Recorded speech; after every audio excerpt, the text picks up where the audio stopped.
Hey y'all, I'm Carrie, I'm Momo. and this is Monstrous, where the stories are strange, the shadows run deep, and the tea is always a little dark.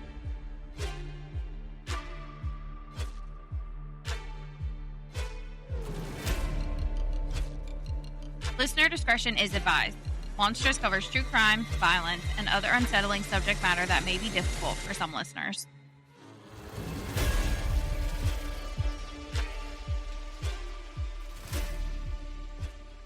Hello, everyone. Welcome back. You're new here. We're glad that you're here. Glad that you've joined our little side of the world here. All right. We don't have any business today, unless you have anything. I can hear the ducks. I know they're out there quacking. Okay. Do you have anything that we need to update, talk about? Nope. Anything? Okay. I don't either. Now, I'm going to tell you right away. This case is probably going to be 4 parts because I showed up for this one. Want to tell you what case it is. You'll understand why. Because it's a big one. Now, this one I did do a little differently than usual. I'm not really trying like anything new. It's just so long and it's so difficult that I kind of had to do things differently, if that makes sense. So, like I said, it's going to be 4 parts, possibly 5. We'll see. Not really sure yet. So, are you ready to tell me what we're going to cover for the next couple weeks? What? We're going to talk about the Green River Killer, otherwise known as Gary Ridgway. Oh, that's right. You did tell me about that. Mm-hmm. Well, there we go. Yep. That is why it is a several part case. Nice. This one I've been waiting to do. I haven't really been waiting for like a specific time to do it. It's just so huge that kind of had to figure out where to fit it in at, right? We're going to do it now because there's not really ever a perfect time to talk about this guy. So, No, he's weird. oh yeah. So like I said, 4 parts because he's a wildly prolific serial killer and there's a lot to cover and unpack with this guy.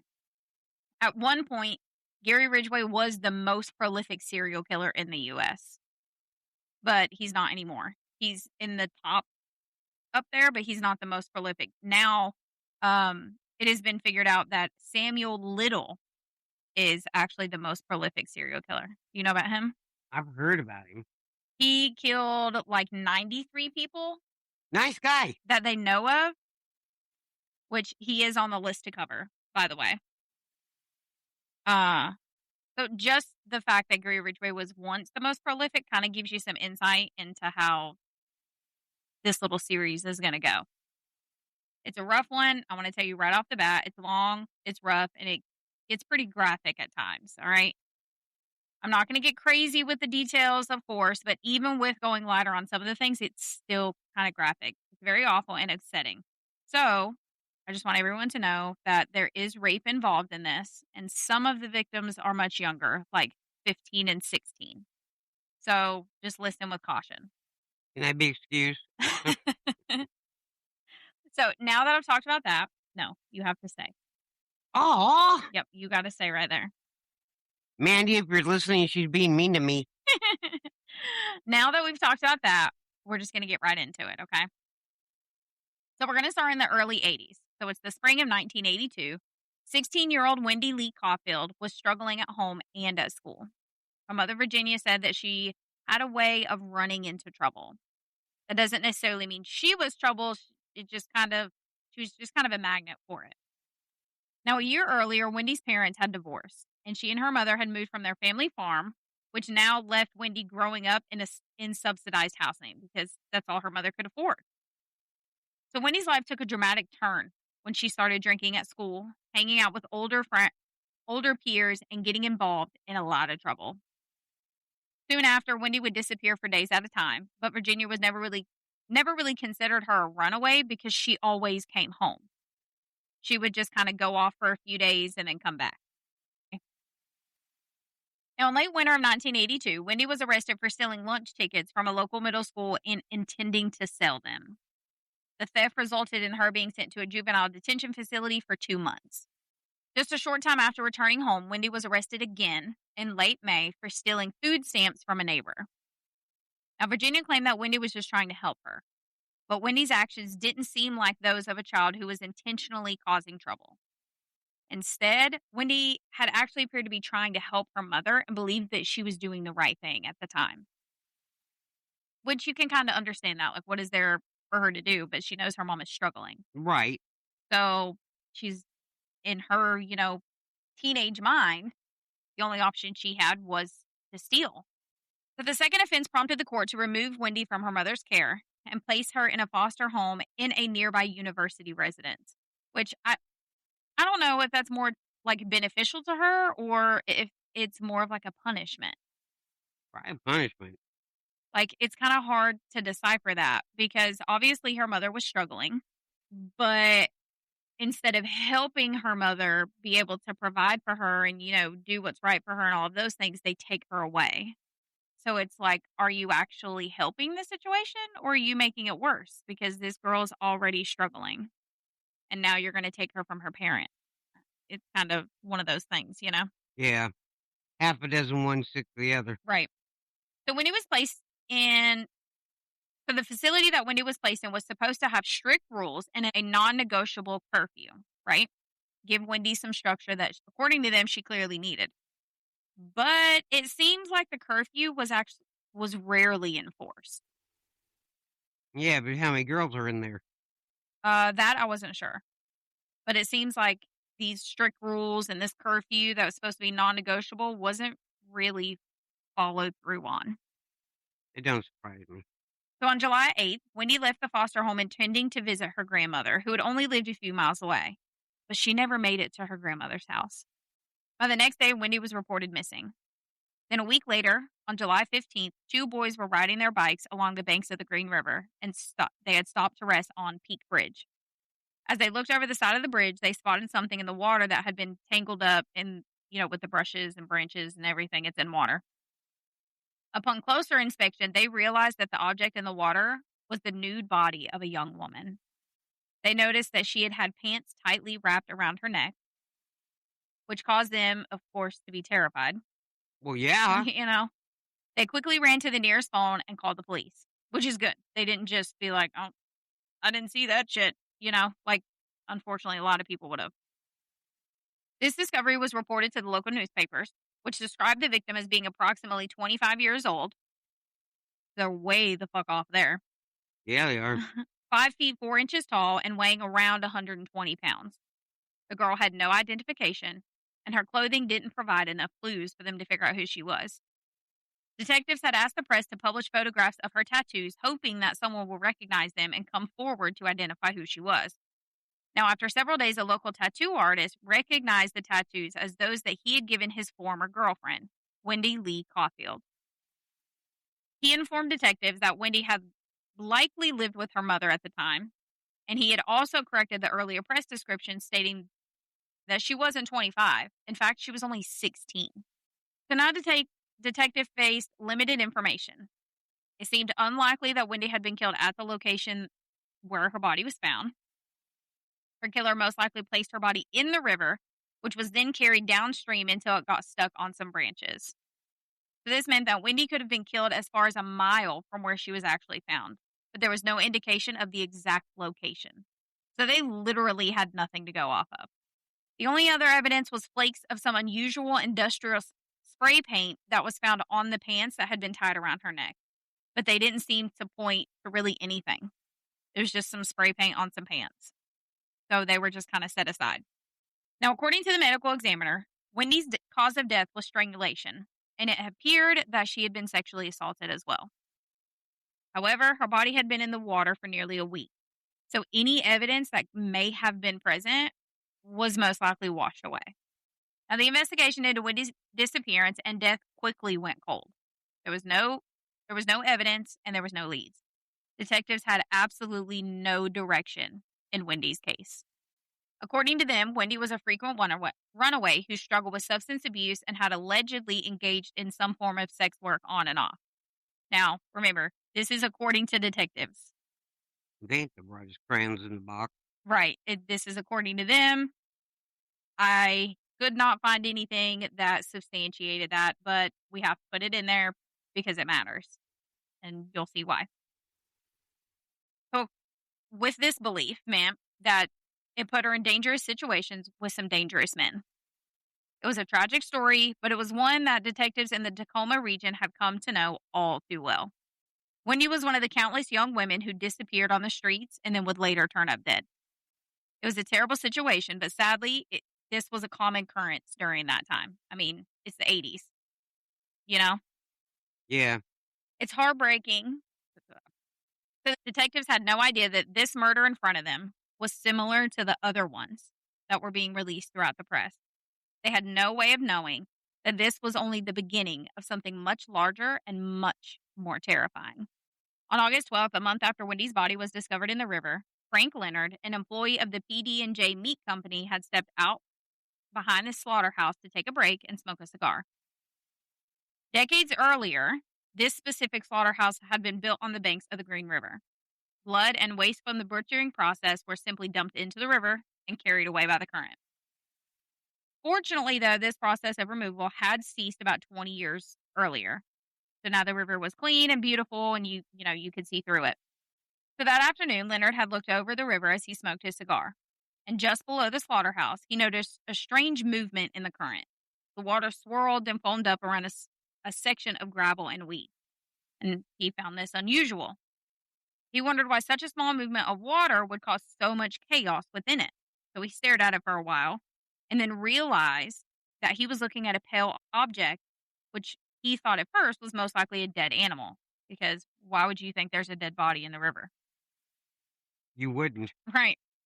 So intrigued, Frank walked down the narrow path that led from the slaughterhouse to the riverbank so he could get a better look at it. As he stepped into the shallow water, he finally saw the outline of a woman's body. She was face down, her hair floating on the surface of the water above her. Frank knew without a doubt that this woman was dead. So he rushed up the bank to the slaughterhouse and called the police to report his discovery. After hanging up, he frantically ran around the factory, informing everyone about what he had found. He was, of course, overwhelmed with shock and complete disbelief. However, let's not run into our business and just announce to everyone we found a dead body. No. That's not going to help. By the time the officers arrived at the scene, nearly every man working inside the factory had gathered around to witness the body. And that is why we do not do this. So, of course, we understand human curiosity, right? The morbidness of it, wanting to see who she is and, all that. Can understand that. I dig that. Right. However, you could potentially compromise an investigation. Yeah, just a little bit. Yeah, so let's not do that, guys. Now, King County Major Crimes Detective David Richard was the first detective on the scene. Despite having only 7 years on the force, he had already developed a reputation for being a tough and seasoned detective. And we love a seasoned detective. Yes, we do. Reichert had physical evidence of his experiences while on the force. So several years earlier, he had been stabbed multiple times in the neck. Ow! By a suspect after breaking into a home to rescue a woman who had been trapped inside. So he broke into the home to rescue this woman, and the suspect, who was holding the woman hostage, stabbed him in the neck multiple times. Rude. Right, and he had the scars to show that he's a seasoned detective, okay? So basically, I tell you that because it's clear it's going to take a lot to rattle this detective. However, that afternoon by the river, Reichert felt deeply shaken. He saw the body of 23-year-old Deborah Lynn Bonner floating face down in the river. As he arrived, he noticed Deborah's hands protruding from the water as if she was waving or reaching out for help. The last time anyone had seen Deborah was on July 25th. She had left her room at the Three Bears Motel, telling her friends that she was hoping to, quote, catch some dates.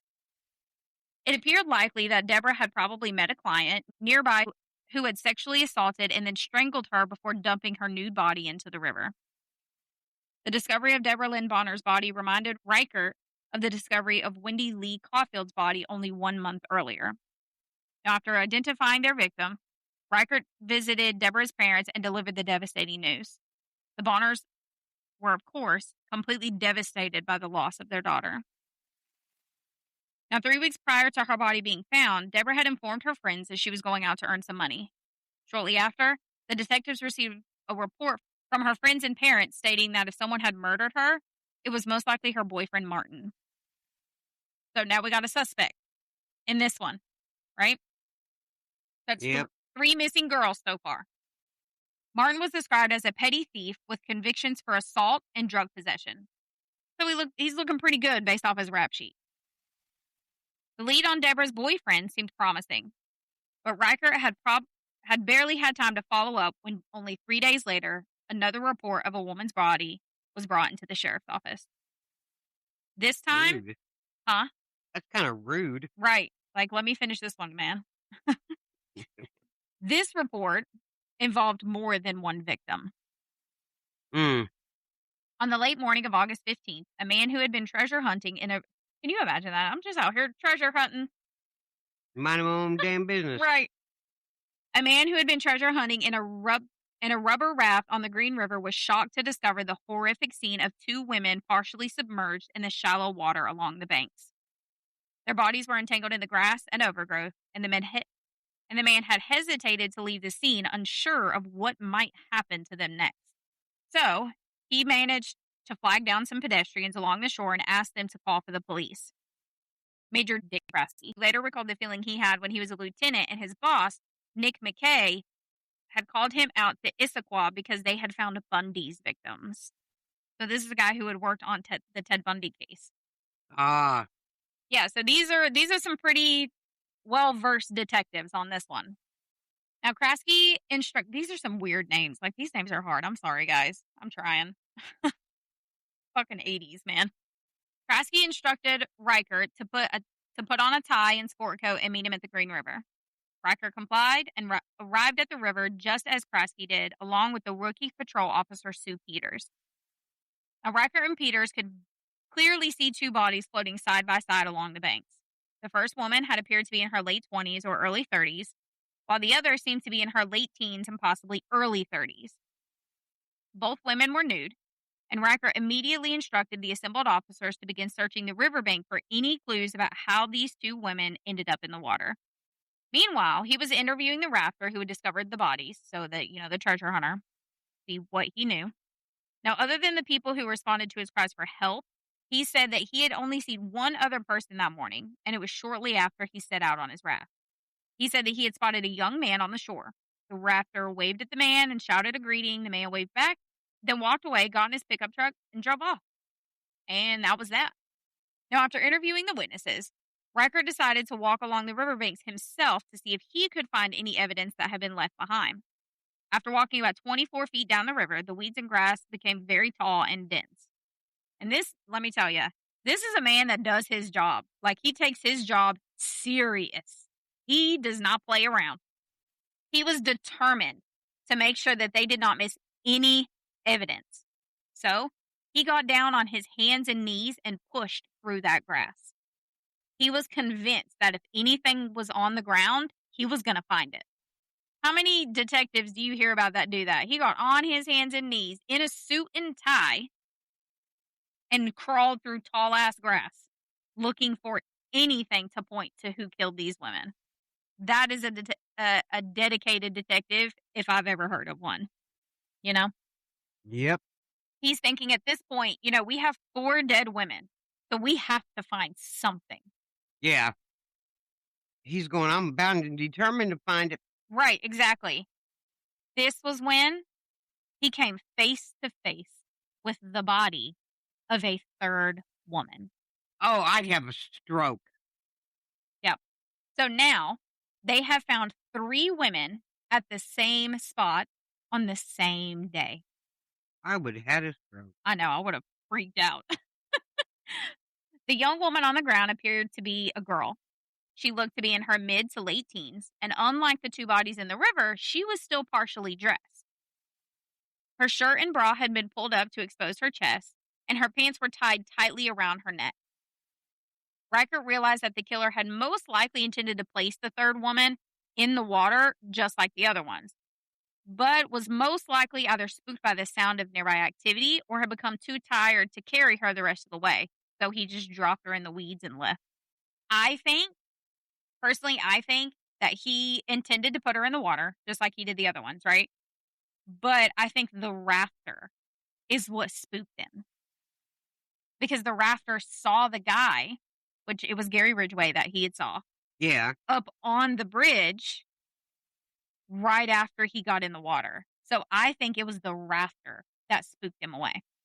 And think about it. If this detective had not been so dedicated to his job and like, we need to find this fucking guy, they probably would have never found her. Probably not.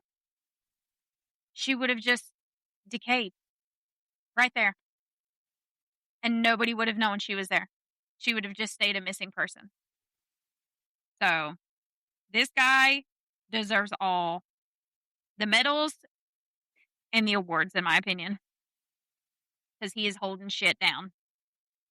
Now, in the days that followed, the 3 new victims would be identified as 31-year-old Marcia Faye Chapman, 17-year-old Cynthia Jean Hines, and 16-year-old Opal Mills. I love the name Opal.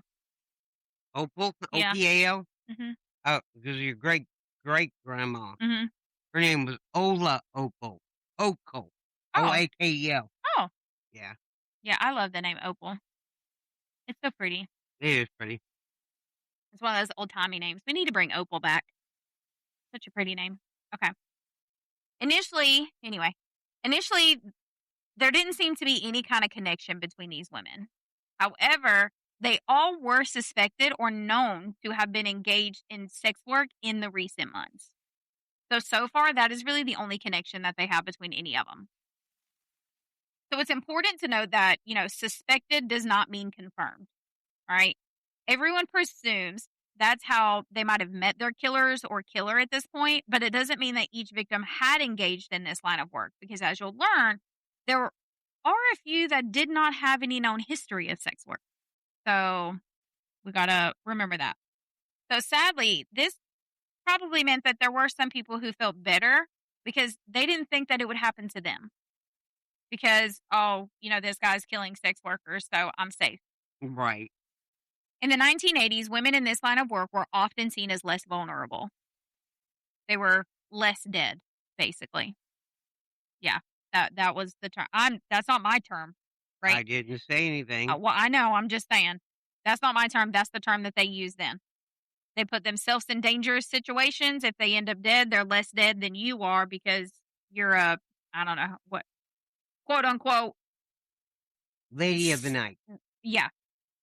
You're quote unquote, a civilized woman. So you're more important than she is. That's how it was looked at back then, which is fucking ridiculous. Ugh.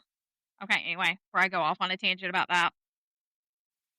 Now, I mentioned their jobs because they become an important part of this story.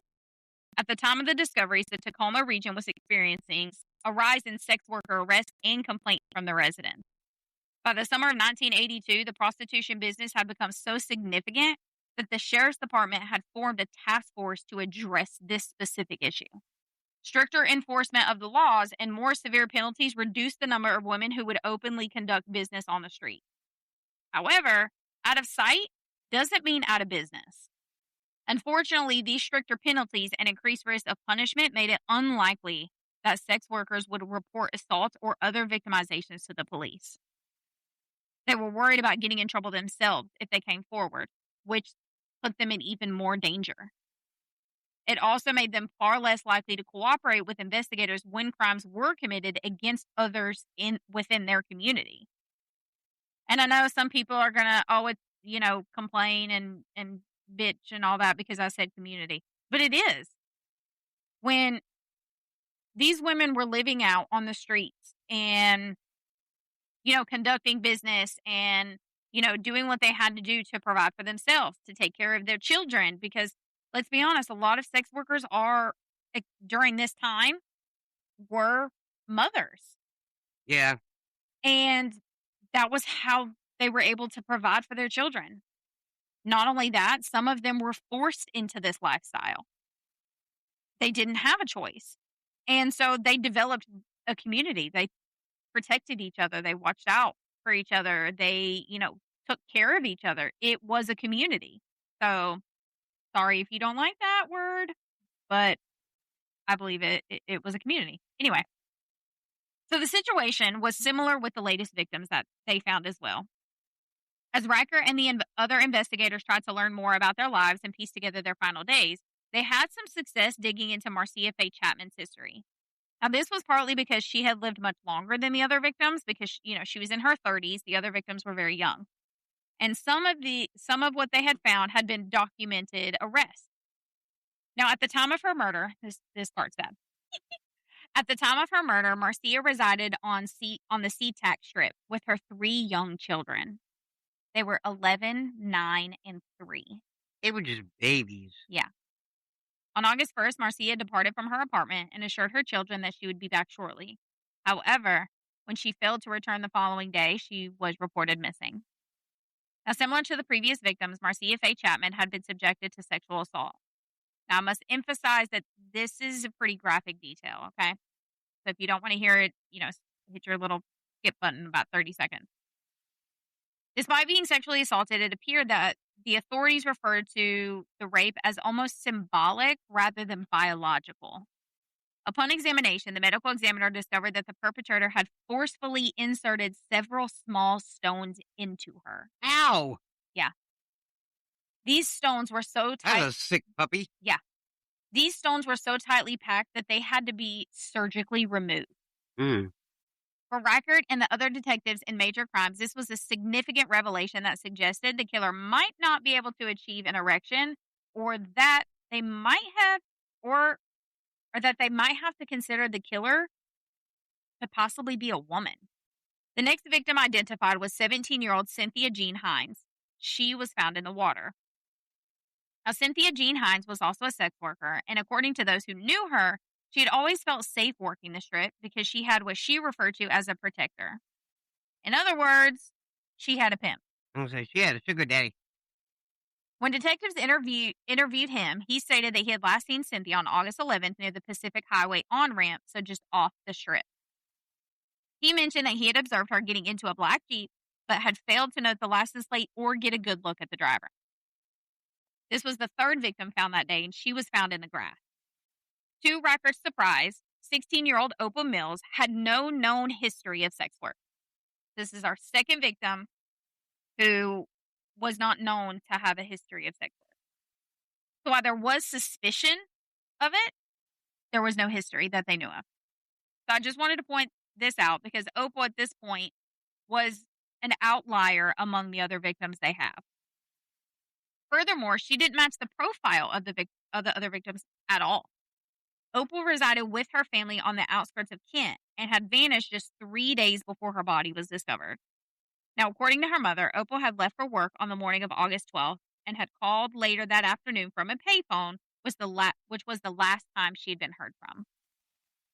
Kathy Mills informed the detective that Opal was thrilled because she was planning to earn money painting houses with her friend Cookie.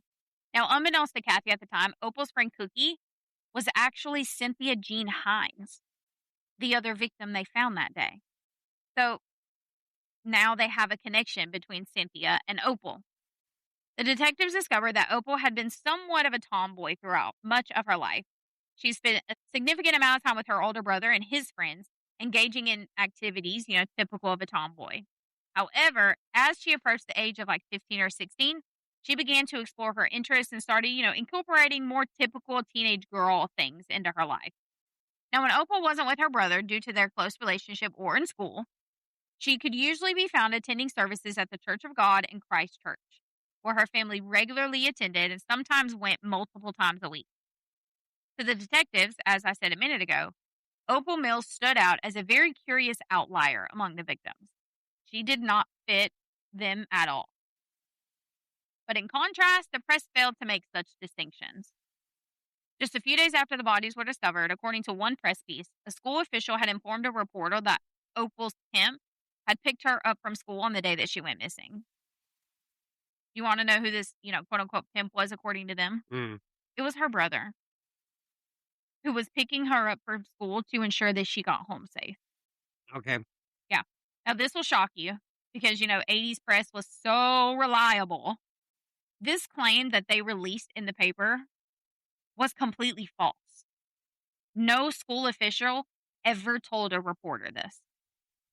Hey, reporters lie to make a story. Yeah, it's the 80s, everyone. The press, especially during the 80s, was often quite insensitive and sometimes just downright bleak. Like, whatever would sell papers is what they printed, true or not. Pretty much. At a press conference held the day after the bodies were discovered, representatives from various law enforcement agencies chose to keep their suspicions from the public. Dick Karasik confirmed that there was most likely one suspect at the time, effectively validating the speculation in the press that the murders of the 5 women found in the river were committed by the same person, indicating the presence of a serial killer. Additionally, they made sure that the public was informed that the victims were all presumed or confirmed sex workers.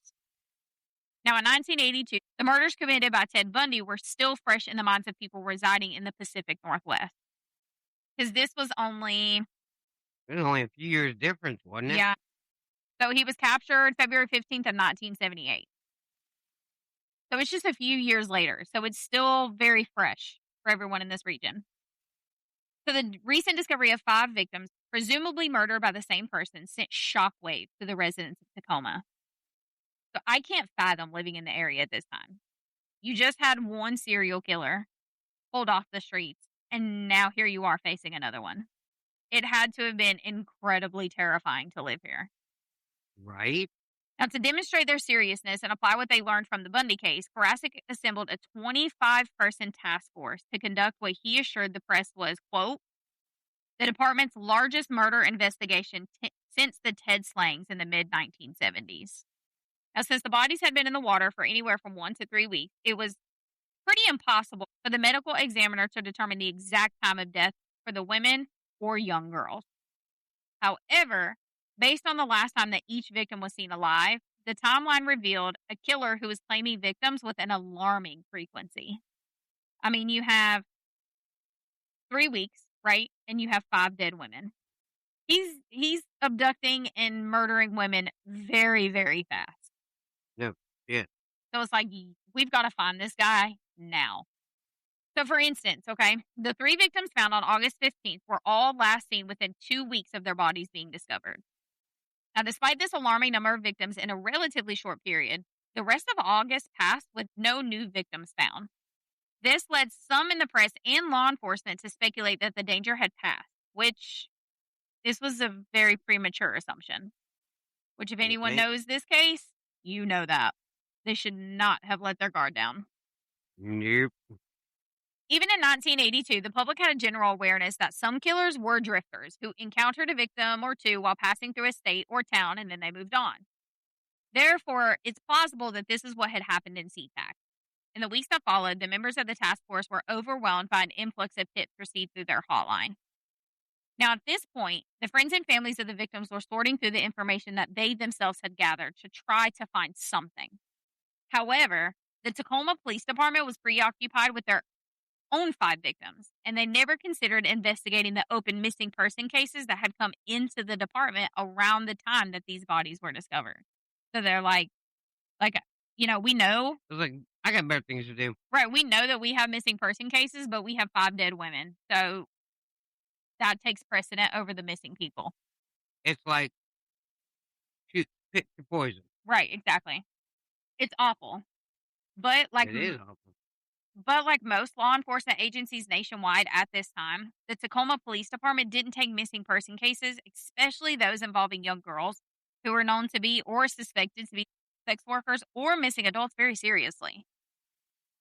At the time, investigators gave less attention to many missing person reports involving young runaways and people believed to be involved in street prostitution. This bias made it harder to connect disappearances quickly, even as the case continued to grow. So, because they're like, oh, there's the sex worker, and, they'll show up They're not eventually. important people. Right. They're like, we don't need to worry about this one. Yeah, they're not important people, but they tend to forget they're human. Right. They're somebody's daughter, somebody's mother, somebody's grandma. Yep. But at the time, it was, Oh, I know. they don't matter. Now, officers generally believe that when an adult went missing, it was most likely intentional. So disappearing, I'm gonna run away from home. whatever, disappearing on purpose isn't necessarily illegal. Never has been. However, the situation becomes more complex for teenagers. What? If I was to run away from home, you would search the city looking for me. Yeah, but you're not going to. That's why I said whatever. You never know. You, we'd catch you before you were able to make it out the door. You Not can't move that fast. I'll do it when you ain't home. You're so full of it. I know. Now, Besides that, I can't get all this shit in my pocketbook. nope. I don't care how big a one I get. Right.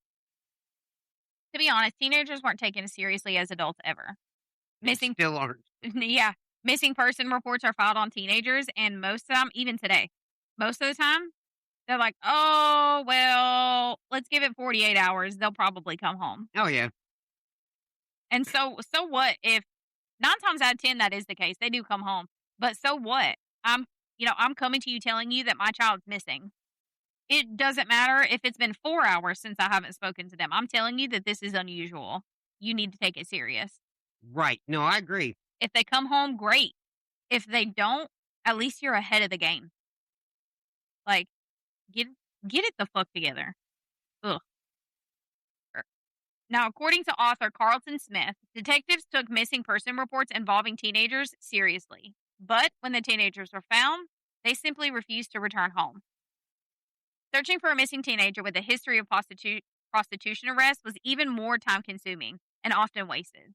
So many police officers, many of them shared this sentiment. Like, we'll look for them, but 9 times out of 10, they just don't want to go home. That's very true. And I understand that, but you fucking make them go home. That's true too. Like, and so what if they have a history of prostitution arrests? So fucking what? They're missing. It should be taken just as serious as those ones that aren't. Now, at the time of this, there were roughly 600 teenagers living on the streets of King County. How wild is that to think about it? She's just shaking her head. Yeah. Well, you gotta stop to remember how many teenagers are living on the streets in any city. Yeah. Today, I don't know. I didn't look. Yeah, it's still a high number, Terry. It's wild to me that there are that many teenagers on the street. And like, just everybody's just like, okay, this is normal. It's fine. What? No, that's not normal. Like, us as a species needs to just get it the fuck together. Like, seriously. Humans are awful. Yes, they are. Now, all these individuals could have been considered missing persons, and many of them supported themselves through sex work. I mean, it's just how it was. In practical terms, it would have been impossible to investigate that many runaways and that many missing persons reports. Like, we just have to be honest, it really is.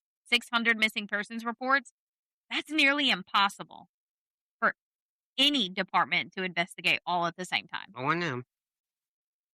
So because of this, investigators typically prioritize reports made by parents or family members. So when cab driver James Tyndall reported that his friend, 17-year-old Giselle Ann Loveborn, had gone missing, the report was filed. However, this one received little attention from investigators because it was a friend that reported her missing, not her family. It wasn't as important. It is important. I don't give Exactly. a damn. I know, but it's the 80s. That's how they seen it.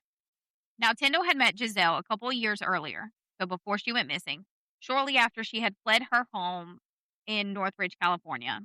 He later claimed that he and Giselle had fallen in love and moved to Los Angeles before finally settling down in Seattle earlier that year. Now, shortly after arriving there, he had found work driving a cab, while Giselle had supplemented their income through sex work.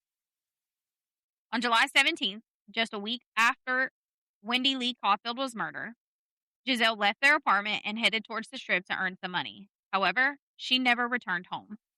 So when Giselle did meet Tyndall at his cab stand later that night, as they had planned, he was, of course, concerned. Well, However, Yeah. right, like, this is our plan and she didn't show up. Something's wrong here. However, his concern didn't escalate until genuine alarm until he returned to their apartment. He noticed that all of her belongings were still there, which was strange to him. Like, clearly she didn't just pack up and leave because her shit is still here. So rather than panicking first, he decided to call around to a few hospitals to check and see if she had possibly checked in for some reason. When he had no luck, which let me say that's smart to do.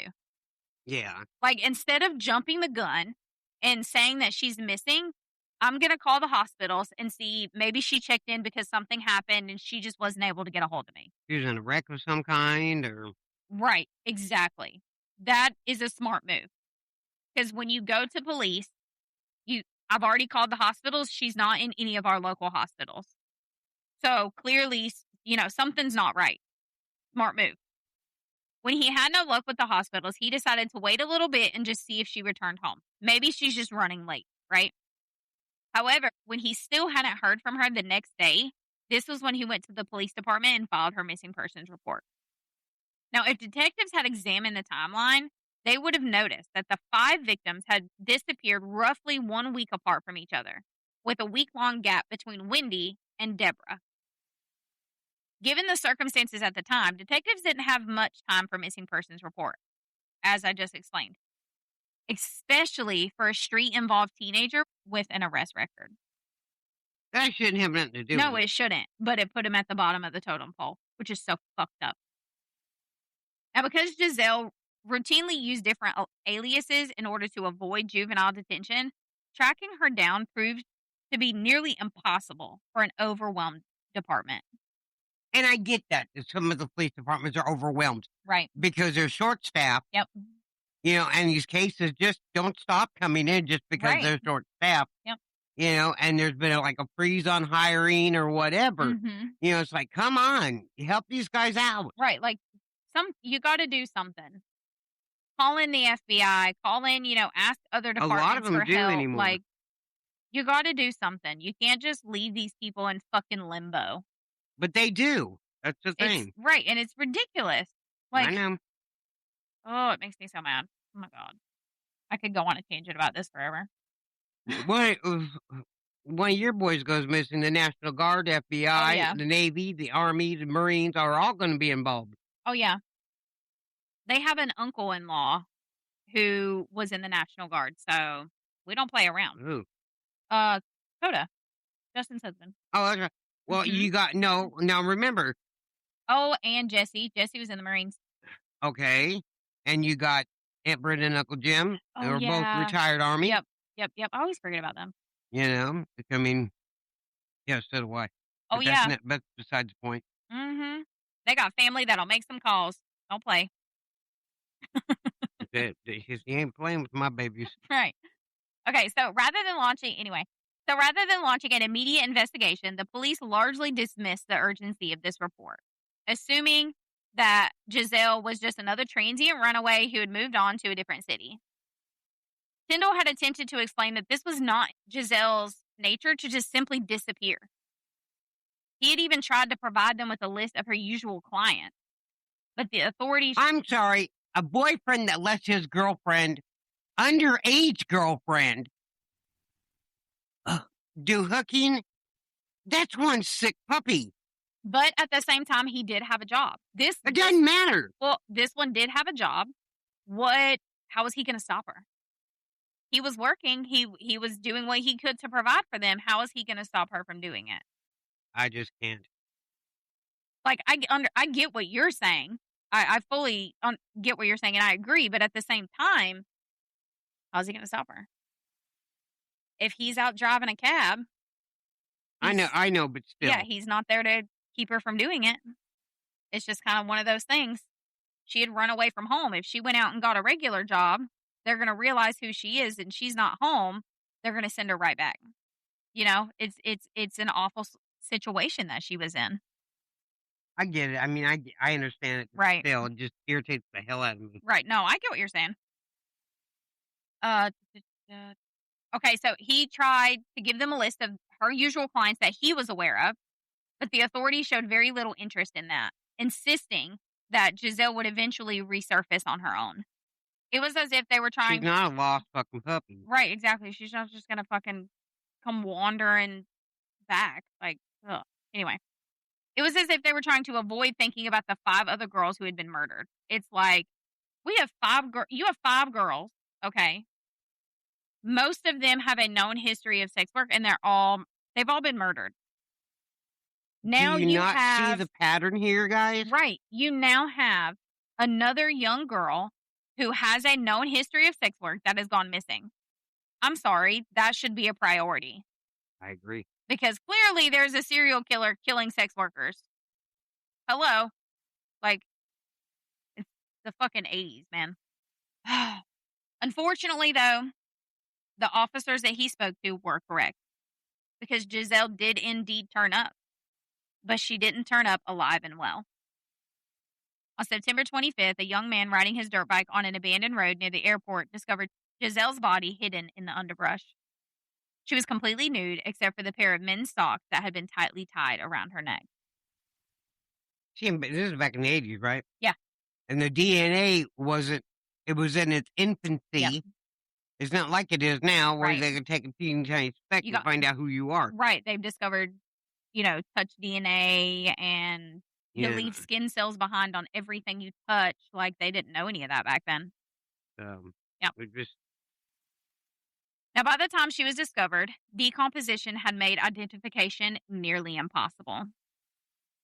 They were only able to confirm that this was, in fact, Giselle due to a small tattoo of a bird she had on her chest, which was strangely still visible despite the changes to her remains. They were still able to completely see this tattoo, which is a good thing, but it's strange at the same time.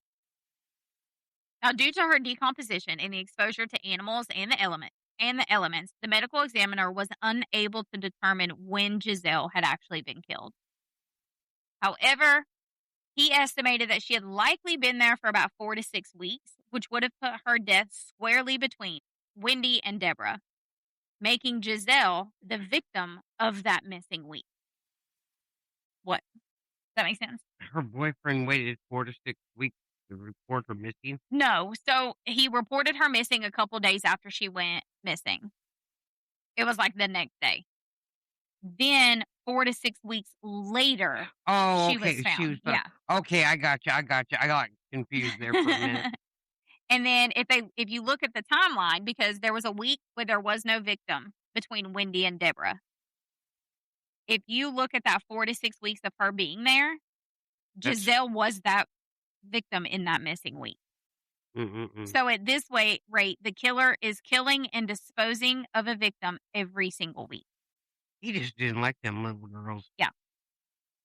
With 6 victims now and no suspect, the public expected a strong response from their law enforcement. But after more than 2 months, they were no closer to identifying a motive or a killer. So speaking on behalf of the Green River Task Force, Pat Ferguson more or less admitted this in a press conference following the discovery of Giselle's body. He said that the detectives had speculated on many theories. Perhaps the killer was a sexual psychopath, killing for the sake of killing. Or maybe it was some sort of pimp or man who lived off of these women, protecting their territory. Like these women entered the wrong area and so they were killed, kind of thing. Without any evidence or any strong leads, there was simply no way to know who was responsible or why. But little did investigators know, while the task force was just trying to pursue every small lead that came their way, their killer was back out on the streets looking for another victim. And on September 26th, he found her. Like many of the other victims, 16-year-old Linda Rule came from a very challenging background. She dropped out of school before finishing junior high and started associating with a slightly older group of kids. A year before her disappearance, Linda's parents had divorced, and she moved with her mother and sister to a motel room in the city. In the months that followed, there was significant tension between Linda and her mother, leading to frequent arguments. And by the fall of 1982, their relationship had completely deteriorated, and Linda decided that she no longer wanted to live in that motel. At the time, like I said, Linda was 16, and she had a boyfriend named Bobby, who was 24. Oh, hell no. Yeah. Yep. The two began sharing a room at a nearby Aurora motel. Now, although she was relieved to be in a new environment, neither Linda or Bobby had any kind of stable employment, and money was scarce. So to support themselves, Linda turned to sex work. So this is a boyfriend that is full on letting his girlfriend, quote unquote girlfriend, because remember she's fucking 16 and he's 24. Okay, so quote unquote, um, support them through sex work. So nonetheless, Bobby was basically her fucking pimp. Let's just call it Motherfucking what it lazy. is. Right. Tyndall was actually trying to fucking support them. This motherfucker is just like, oh, you can go do sex work to support us, and I'll just sit around on my fucking ass while you're in dangerous situations. It's okay. Pervert. He's disgusting. 24, quote unquote, dating a 16-year-old is disgusting. You need to, I don't know, but you need to go the far the fuck away. That's what you need to do. All the way over there.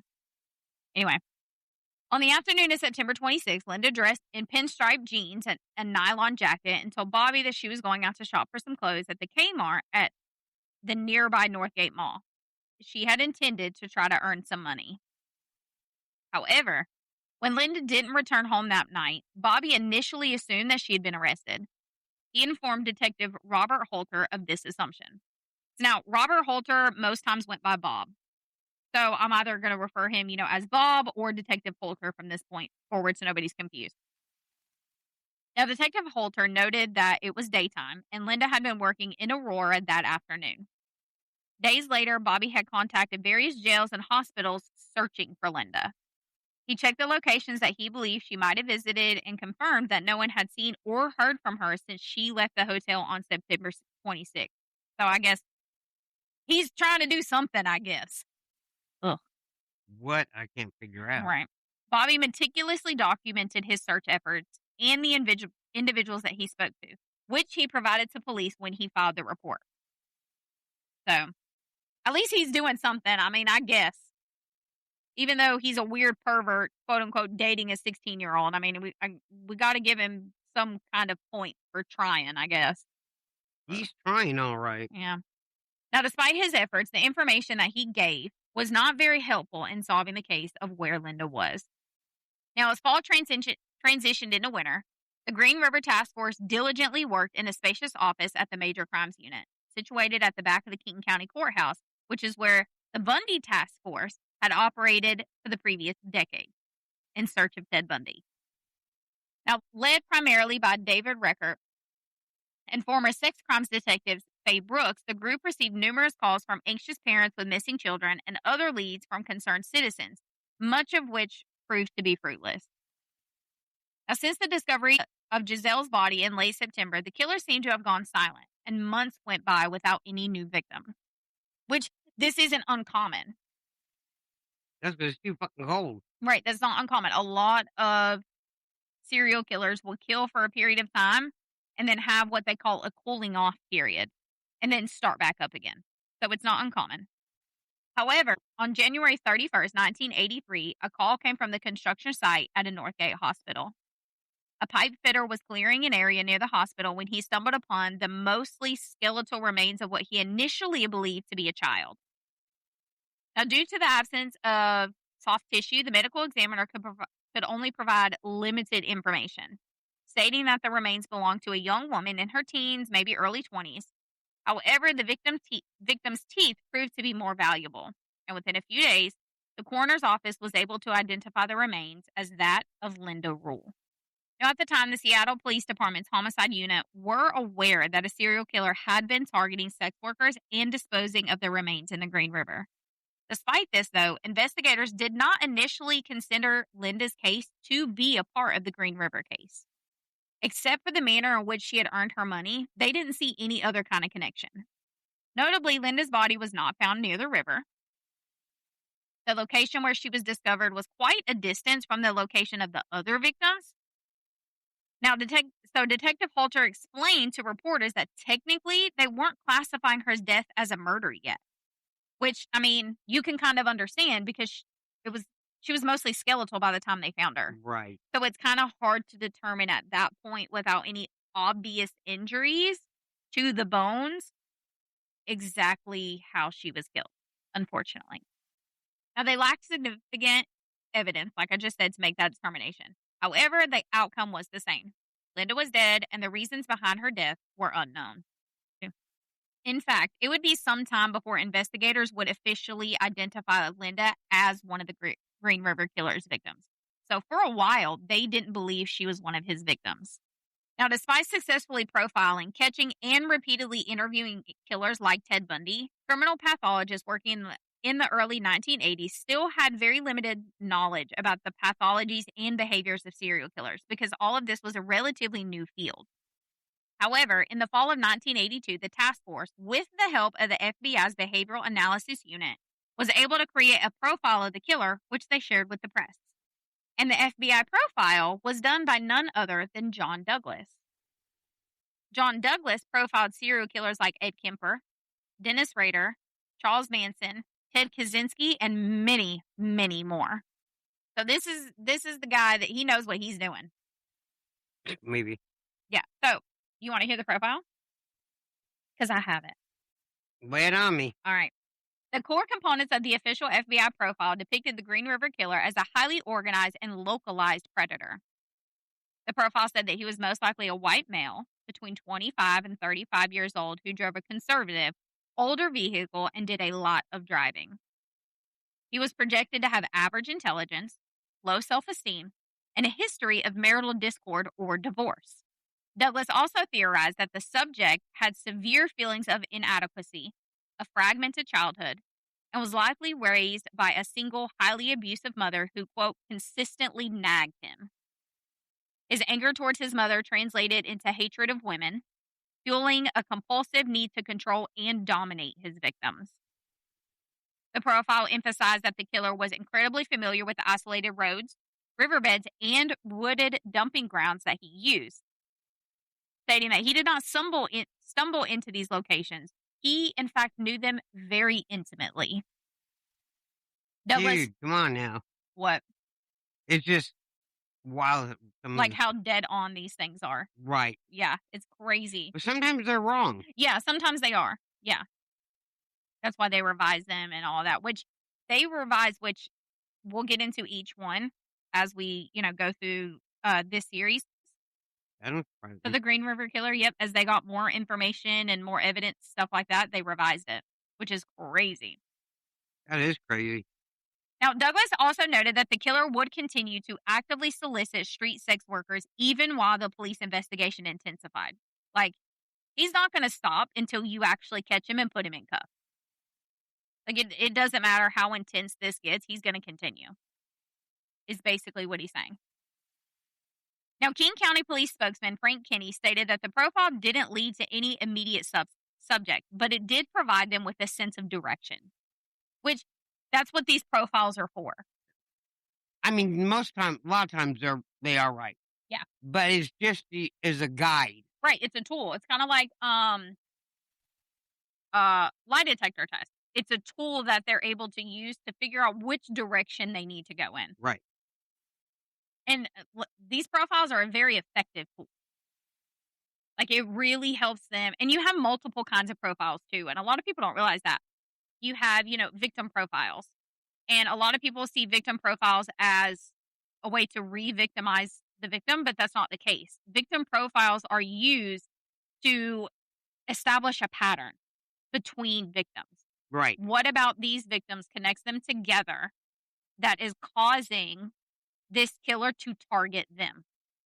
Then you have, the killer profile, like the one I just read. It tells them, most likely this is their age. This is most likely how they act and, all of those things. So it just helps them narrow down and figure out the direction.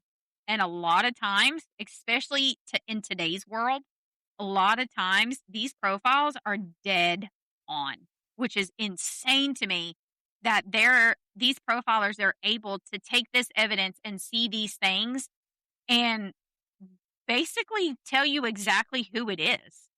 Yeah. Just without a name or a face. It's crazy.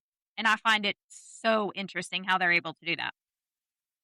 Oh, anyway, sorry. It is crazy. So this confirmed their initial suspicions that one person was most likely responsible for the death, right? Then that fall, the FBI's profile lead detectives made their first arrest. they arrested 44-year-old Melvin Foster. He was an unemployed cab driver who lived with his father in Seattle. Now, on paper, he checked many of the boxes of the profile. He was familiar with the area. Foster had a job that put him in contact with sex workers, including some of the victims. He was also known to associate with local sex workers and the homeless community. Most importantly, he managed to become involved in the investigation by offering to act as an informant for detectives. So he inserted himself. He just wants some money.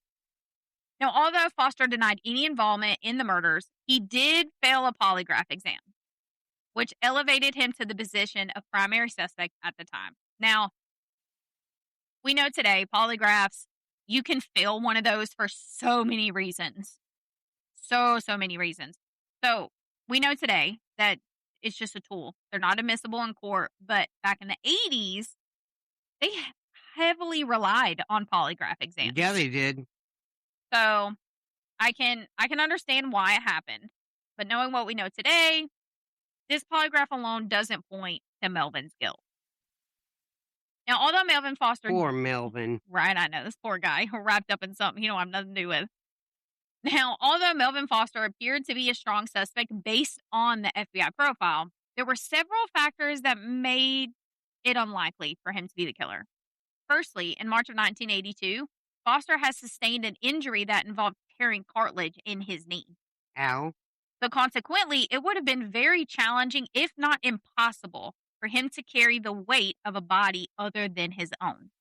Additionally, around the time when people began to appear in the river, Foster's car had been broken down, rendering him unable to even transport a body to the dump sites.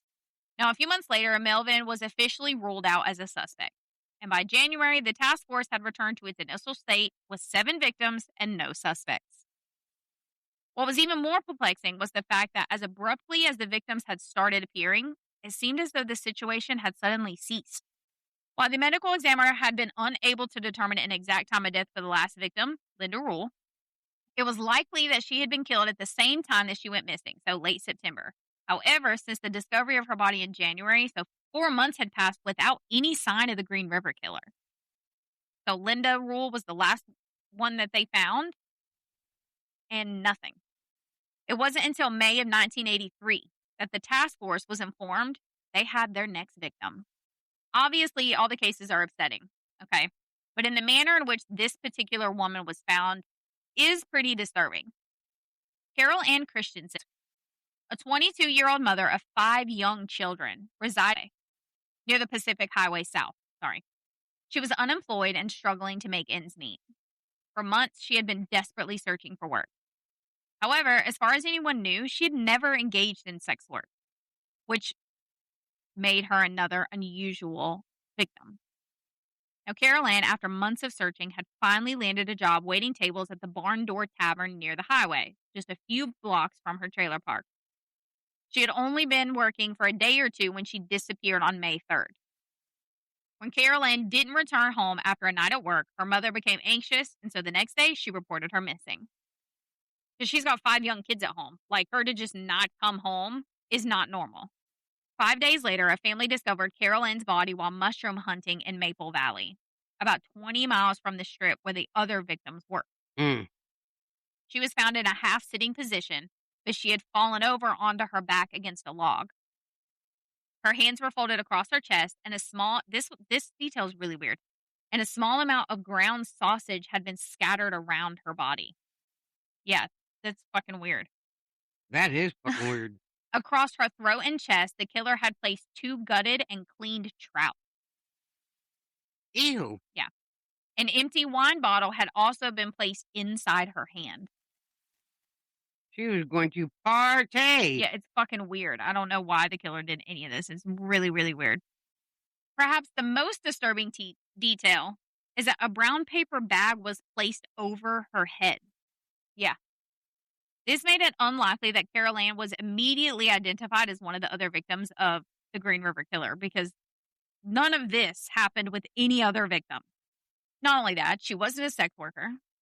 She wasn't found near the river, and this scene had clearly been staged. The other women, they were just I hate to say it this way because it sounds awful, but the other women were just kind of thrown away. Well, technically, it looks like she was too, Well, yeah, that's why I said I hate to say it that way, but like he staged this one for some weird reason. because he was a sick puppy. Yeah, I don't. It's weird. Now, according to the medical examiner, Carol Ann had been sexually assaulted and strangled before her body was then transported and staged in the woods. The killer had made at least some attempt to redress her before leaving her body, which didn't happen with the other victims. Her bra was put on inside out, and her shoes were put on, but they weren't laced up. The way that the scene was staged to suggest a ritual certainty set her apart from all the other victims. However, it did suggest that they were dealing with a sexual psychopath.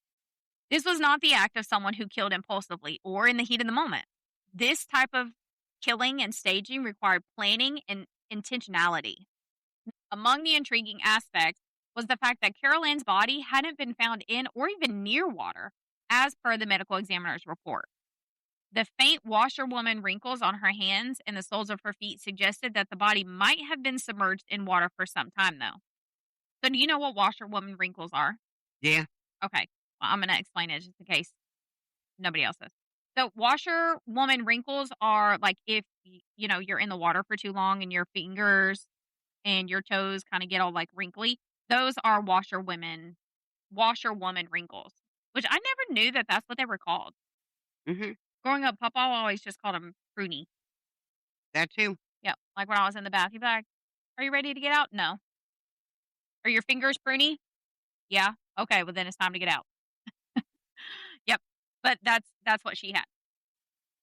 And this of course suggested that her body was in water at some point, long enough To for her get to get pruny. those wrinkles. Right. So this was the last detail. It was this last detail, oh, however, that led investigators to suspect that despite the more apparent aspects of the scene and the ritualistic nature of the killing, Carol Ann was most likely a victim of the Green River Killer. Now, if the killer had been trying to mislead detectives with the staging, which is what they initially thought he was doing, they were like, maybe he went so far the other way that we wouldn't even consider him, which does make sense. He hadn't been very thoughtful in his approach, though, because while it may not have looked like a Green River Killer victim at first glance, a simple check into her background proved otherwise. Not only did Carol Ann live and work in the area where the other victims had been picked up, but the detectives were able to trace the paper bag to a grocery store not far from the killer's usual hunting grounds. As for how she ended up with the killer, that would remain a mystery for years to come. However, since Carol Ann had no car and was known to walk everywhere, including the several miles to her new job, it was most likely that the killer had simply pulled over on the evening of May 3rd and offered her a ride. And in the 80s, hitchhiking wasn't uncommon, so that is most likely what happened.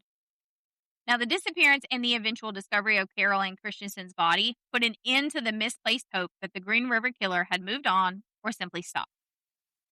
In fact, it was only after the killer was arrested that the breaks and the activity would be explained. Now, in the meantime, investigators chalked it up to the fact that winter in Washington was extremely cold, and there were far fewer sex workers on the streets than there were in the warmer months. As spring approached and the warmer weather beckoned, the detectives on the task force anticipated a surge in the number of women working the strip in the surrounding area. And despite the knowledge of a dangerous predator prowling those streets, some of them felt compelled to act. One of the most challenging aspects of tracking the Green River Killer wasn't just the frequency of the victims' appearances, but the often chaotic nature of the discoveries of their remains. So, for instance, I was waiting for a knock. For instance, a woman might vanish in 1 month and not be found until several months later. In the meantime, the killer could have claimed multiple more victims. This was the case with 18-year-old Shonda Lee Summers. The last time anyone saw Shonda was around October 7th, though the exact date remains uncertain, so it's around there somewhere. She had left her mother and brothers in San Diego just a few months earlier and moved to Seattle to live with her father, where she had a boyfriend. When Shonda was arrested one night on prostitution charges, her father's anger led him to refuse to bail her out of jail, resulting in her spending the night in custody. After that incident, Shonda refused to return home and instead fled to live with her boyfriend. Now, it's likely that she was also frightened to go home due to her father's anger, but that is, left up for speculation. So by October 1982, Shonda was supporting herself and her boyfriend through sex work. So here's another boyfriend. Who's lazy? Yep. Now, despite having multiple close contacts in Seattle, nearly a month passed before anyone would report Shonda missing. When the report finally did come in, no one could recall any specific details about the last time they had seen her. In fact, according to Carlton Smith, the situation was so unclear that the Seattle Police Department refused to take the report because there was nothing. She's just missing. Shonda's father, Steve Summers, insisted that she had run off with her boyfriend and would eventually return. So her dad's like, nah, they just ran off together. She'll come home. The fuck? Ugh. Her boyfriend, though, insisted that she had run off with a new man and claimed that he hadn't seen her. So you got the dad saying that she ran off with her boyfriend and she'll come back. Then you got the boyfriend saying, nah, she ran off with some new dude. What is wrong with you people? Right? Like, Jesus. Okay, anyway. The truth was that no one had seen Shonda Summers for at least a month because by the time they reported her missing, she was already dead. On August 11th, 1983, nearly a year after Shonda's disappearance, a couple on a date to pick apples behind some abandoned houses near the Strip stumbled upon a severely decomposed body in some underbrush near the apple trees. This discovery was not far from where Giselle Ann Laverne's body had been found the previous year. This body was in such a state of decay that identification was impossible. However, among the dental records of missing women collected by the task force, there was a match for Shonda Summers. As with many other victims, the advanced state... What? Nothing. Oh. Just letting out a sigh. Just sighing and shaking your head. Pretty much. As with many other victims, the advanced state of decomposition made it impossible to determine her cause of death. There was no obvious fractures or breaks that indicated any injuries that she may have sustained. So most likely, she was probably strangled. Under normal circumstances, the medical examiner would have closely examined the tiny neck bones for signs of strangulation, so like the hyoid bone. But by the time Shonda's remains were discovered, animals had scattered several of her tiny bones around the area. Now, although they couldn't definitively say that Shonda was a Green River victim, she certainly fit the profile. So she was added to the list as victim number 9. Yeah. Yep. She's just shaking her head. And what the task force didn't know at the time was that Shonda was not victim number 9. She was actually victim number 12. Damn. Yeah. However, the order in which the women were killed remained a mystery for some time. So for a while, Shonda was listed as number 9. But that's not correct. She was actually number 12 in a very short amount of time. All the task force investigators knew was that the killer hadn't stopped. And as 1983 drew to a close, that would become abundantly clear. Because just as they began to realize what they were dealing with, another call was coming in because they had no idea how much bigger the case in front of them was going to become. And that is where we're going to leave part 1. Because it's a lot of victims so far. Yeah, it is. Yeah. And we're only in part 1. We still have a lot to go. It's crazy to think that this technically we're at 12 victims and we still have a long way to go before he gets caught. So next week, we're going to pick up right here on September 18th when Riker gets another call about another discovery. Wow. Yeah. Now, before we go, in case anyone is wondering and has not looked it up, Gary Ridgway eventually, he murders I think it's 49 women is what I think they can end up proving or something. He admits to a lot more than that, but it's 49 women total. Damn. Yeah. And we're already at 12 in part 1. Yep, that's where we're at for part 1, guys. Wow. Yep, there's a lot in there that is pretty heavy. You got anything? No. Comments? No. Thoughts? Remarks? Oh, I've always got a remark. You know that. but no, not right now. Okay. You're going to save it for later? Yeah. Okay. Well, guys, that's it for today. Thanks for coming and hanging out with us, holding through part 1 of Gary Ridgway. It's a heavy one, and we're just getting started. So take the rest of the week to prepare for part 2, because it only gets darker from here, guys. Because this guy, he gets pretty dark pretty fast. You can find our socials linked in the episode description, along with our email for case suggestions, listener tales that you'd like read on the show. Please give us a rating and a review while you're doing that. Make sure you hit that subscribe button, turn on your download so you never miss an episode. And I believe that's all we have today, right? I believe so. I think so. I think we're going to go eat some Mexican, and then I got to go to work. So, with all of that, guys, make sure you remember to watch out for monsters. Don't kill people, and we'll catch y'all next time. Bye, y'all. Bye, y'all.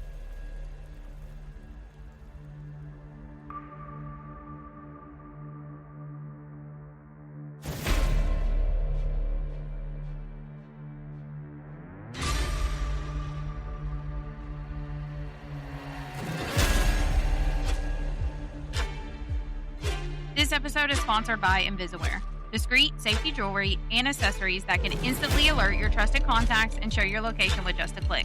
No subscriptions, no hassle. Just added peace of mind. Get 10% off your order at invisiware.com/monstrous10.